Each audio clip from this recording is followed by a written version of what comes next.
পুরা একদম শান্তি ভিটা হয়ে আমার লাল পাহাড় আসে পৌঁছানো মামা আর মুই।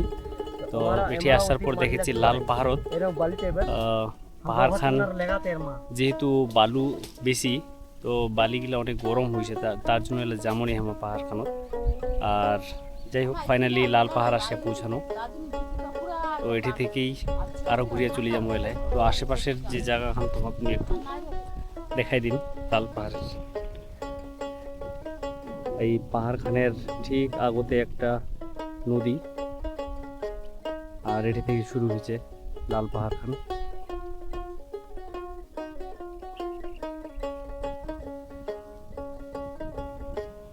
বর্ষার সময় নদীটা বেশি জল হতে ছোট লাইন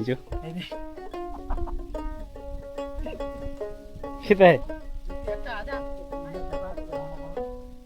কিছু হবেনি।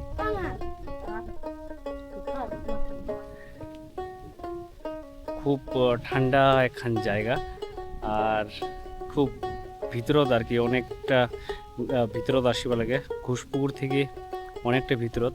আর এটি একটা গভর্নমেন্ট ইনস্টিটিউট ছে, যেটা আইটিআই গভর্নমেন্ট আইটিআই ফাঁসি দেওয়া। এরা বেশিরভাগ সময়ে খালি পড়িয়া হতে, এরা হয়তো তাই বন্ধ হয়েছে। আর মেনটেনেন্সের জন্য কতগুলো স্টাফ খালি আসেছে, যাওয়া আসা করেছে। আর একটা নদী ছে, নদীর বগল দিয়া পাথরের বান খুব সুন্দর করে বান্ধিয়া রাখিছে। আর গ্রাম দূরত দেখা যাচ্ছে, শাক সবজি উতি লাগাইছে। তো এটি একটা বট গাছ, পাখিরি গাছটা নিচত একটু আরাম করেছি। আর ঠিক এই পাখিরি গাছটা হওয়াতে অনেকটা ভালো হয়েছে, বিশেষ করে গরমের দিনত। আর যা গরম, প্রচুর গরম, তো এই গাছটা হওয়াতে কিন্তু অনেকটা ছায়া দেশে, যার জন্য এটি কিন্তু আরাম করা যায়।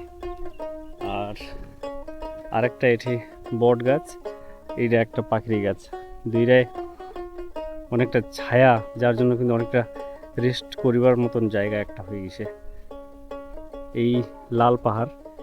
তো না যাই, খুব গরম অ্যাকচুয়ালি, এটা তো মনে আর কি দেখিয়ে আমরা চলে যাচ্ছি।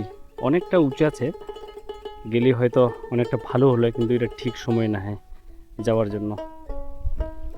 আর এত গরমত বালু আর পাথর এত গরম হয়ে গেছে যে যাওয়া ঠিক হবিনি, এমনি ক্লান্ত হয়ে গেছি। তো যাক, ফাইনালি আমি লাল পাহাড় আসিয়া পৌঁছানো। আর এটি থেকে এলা সিধা আরও বিধাননগর চলে যাব।